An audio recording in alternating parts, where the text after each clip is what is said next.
When the doubters, the skeptics say, how is Ukraine ever going to get Crimea? I would say there's three steps, if you will. And one of these, well, actually one and two are already happening. Number one is isolate Crimea. Hello everyone. I am once again delighted to welcome you today in the channel former Lieutenant General Ben Hodges. He was the commanding officer of the US Army in Europe in the years 2014 to 17. That was exactly the time when Russia's violence against Ukraine began by the annexation of Crimea. Welcome to Talk for Ukraine, Ben Hodges. Christoph, thank you very much for the privilege once again. Ben, my first question, let's focus on Crimea. All the time in the recent years, I heard an increasing numbers of successes for the Ukrainian military on Crimea. What is your assessment on the importance on Crimea in this game? It started there. How will it end? Well, I think it's you're exactly right. It did start there, and I think I see Crimea as the decisive terrain, if you will, for this war. That whoever controls Crimea at the end is going to be the victor. And it's important to note that this war started in 2014, as you did note at the beginning, that when people are like, oh, there's no way Ukraine can win, it's inevitable that Russia's going to win. Here we are 12 years after the start of the war in 2026, and Russia still only controls about 20% of Ukraine. So the idea that Russian victory is inevitable should be buried forever.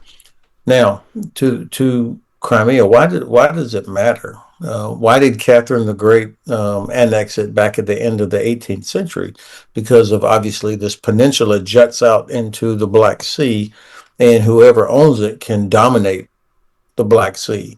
And that's exactly why we, the West, cannot allow Russia to keep what it has taken illegally. If Russia keeps Crimea, then Ukraine will never be able to get up into Azov Sea. Even after the Donbass is liberated, it would be impossible to rebuild Mariupol and Berdansk, which before the war were two of Ukraine's most important seaports. They're on Azov Sea. So Russian control of Crimea blocks access to Azov Sea. Furthermore, if Russia controls Crimea, from there they can disrupt or continue to attack Odesa and Mykolaiv and other important Ukrainian seaports. So it really is for a long-term sustainable peace that allows Ukraine to prosper economically.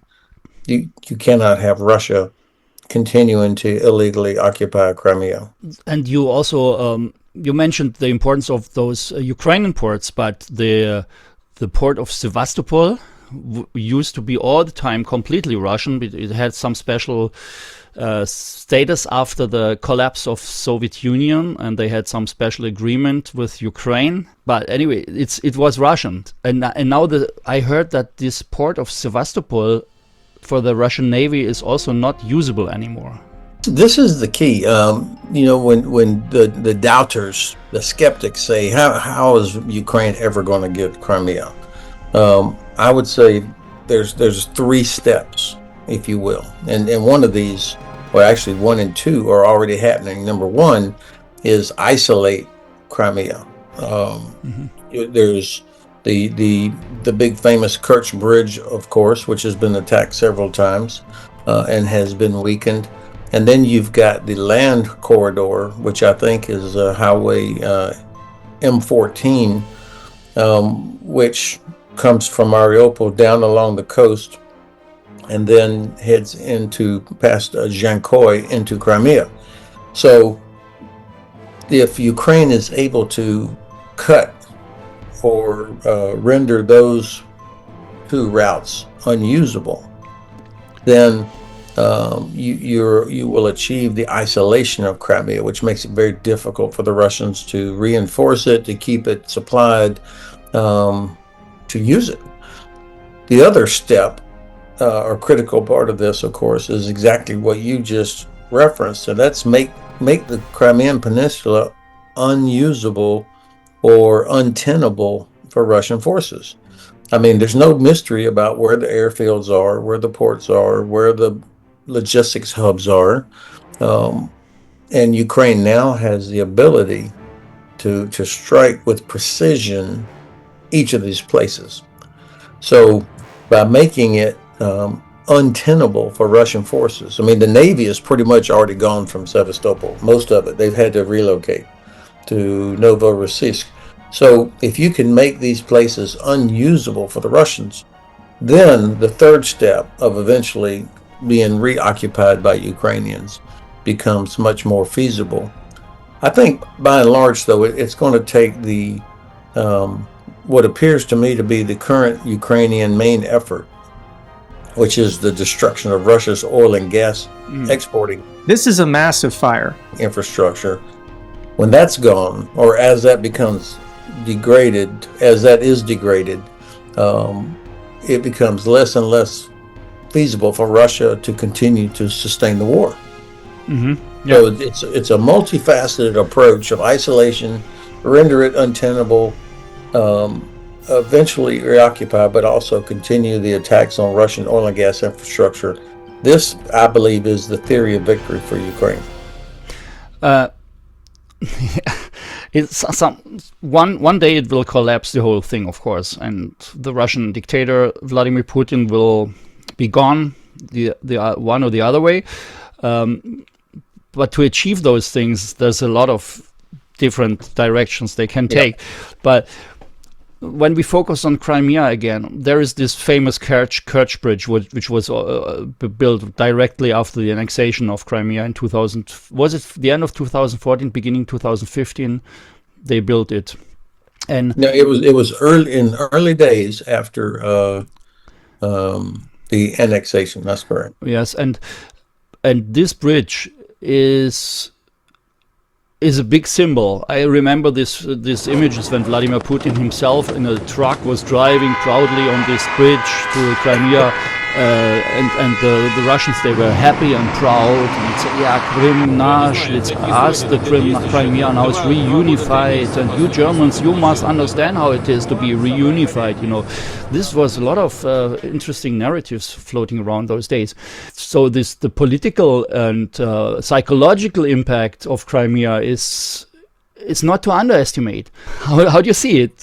Well, look, I'm not an engineer, but this is obviously a massive structure, and you're not going to knock it down with a couple of Taurus missiles or something like that. At least they should have them, those Taurus. Okay. Yeah, of course they should. But my point is the methodology to drop the bridge, at least enough of it to make it unusable for the train or for the convoys or whatever. And of course, as you highlighted, the symbolism, it's going to take a lot of explosive. Mm-hmm. And the Russians, of course, have taken a lot of steps to protect the bridge from maritime unmanned systems, sea drones, air attack, missiles, all these things. So I imagine that the Ukrainians, because of the amount of resources that would be required to do this, are going to pick the time and the place and the circumstances when they have the highest chance for success and when they get the biggest effect. Mm-hmm. But it's not just the bridge is the most obvious symbolic. Perhaps that highway, though, is the one that bears most of the traffic, the logistics. But the highway is quite untenable also for the Russians now because of the drones. They strike down, they knock down all the supply all the time. Well, not all of it. They're able to do a lot. That's for sure. But it's still not at the scale needed to cut the road. They can disrupt. I love seeing the videos of these trucks that are destroyed on the side of the road, but that's different from actually making it unusable. So it's going to take a lot more effort. And of course, the Russians will fight to keep that road open because of its importance. Mm-hmm. And the other theory about why the Ukrainians still have not knocked down this bridge was that they want to keep open a way of for the population of Crimea that they can escape over there to Russia. That they, what do you make of this one? Well, of course, we don't know that. I mean, that's so many people have thought about this bridge, talked about it. What you're suggesting that could be true. I don't know that that's the policy or that's the plan. Um, I mean, I don't know if people are being prevented from leaving now or what. I think that we'll see if a bunch of Russians show up for a summer holiday at Crimea like they have done in the past. That will tell you that they're not scared. It's about that the Russians will see that Crimea is not anymore this nice vacation paradise, and that they that something is going absolutely wrong for them, and that in the end the Russian population will be shocked that their Crimea is now it's finished, and that's why the Russians, they are protecting it by all means, and they're putting also their S-20 air missiles there to protect the attacks, and then the Ukrainians knock them down again. Is it also a technique of the Ukrainians to reduce the defense capabilities of the Russians in the long run? Well, they would have to at some point. Now, again, we don't know, and we should not know how they plan to do this, if they plan to. So I have a lot of confidence in General Budanov and in the Ukrainian General Staff, and especially the GUR, that they will figure out how, if anybody can do it, it's going to be the Ukrainians. So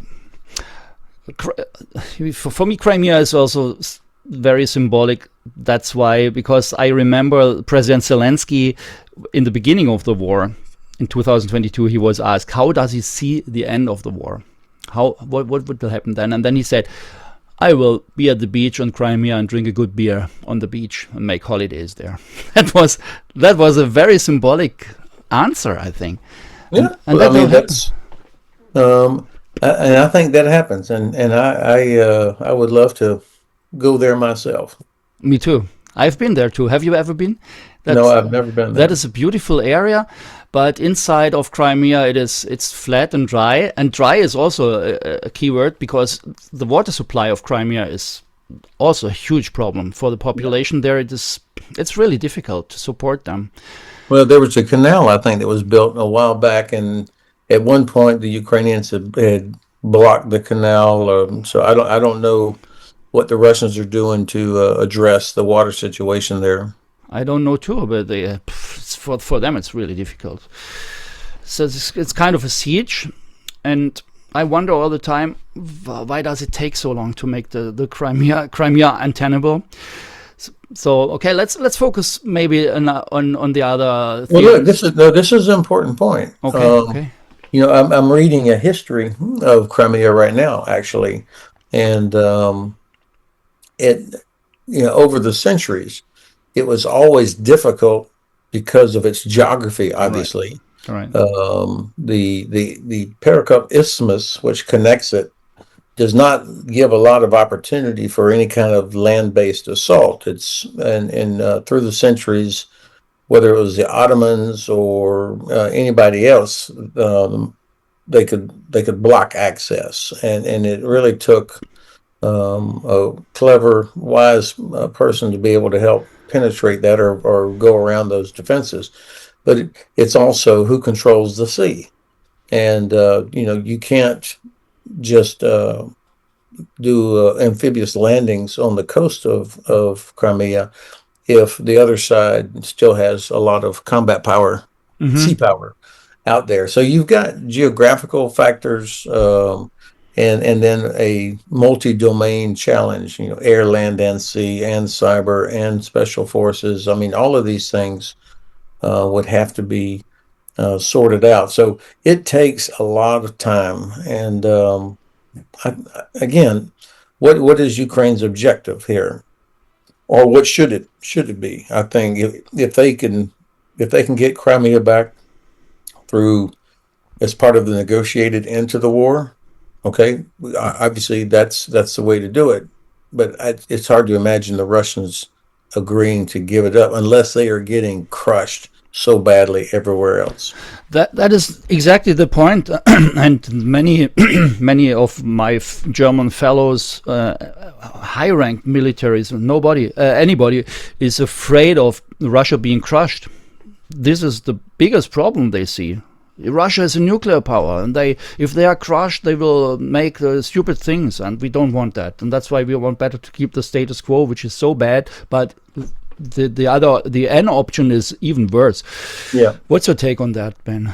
Well, I absolutely reject any notion that somehow Russia's too big to fail, or we don't want to crush them because they have nuclear weapons. Look, the Russians are always going to threaten to use their nuclear weapons because they see how scared people are. But they're not going to use a nuclear weapon, in my view, because there's no benefit if they use a nuclear weapon. Of course not, but if they are desperate, they see no end, then they say, if I have to die, so I will kill all the rest of everybody else. I don't blow up I don't the whole believe earth. that. I think that's there are some people that believe that, I know, but I don't think that people like Putin are the kind of people that would want to burn it all down. You know, he has the legacy in mind. I just don't see that. I think we would see a military coup before we would see that. I'm glad that you say this, because we cannot mention this often enough, because people are always scared of this nuclear option and Russia failing. So we just always have to debunk this method. I have our German dictator Adolf Hitler from the history books in my mind, and from documentaries that he was, when he was trapped in the end. He was killing himself, of course, but before he said, if the German army does not win, she has not the right to be called the German army anymore. And so I want to sacrifice them all, kill them all. They are useless.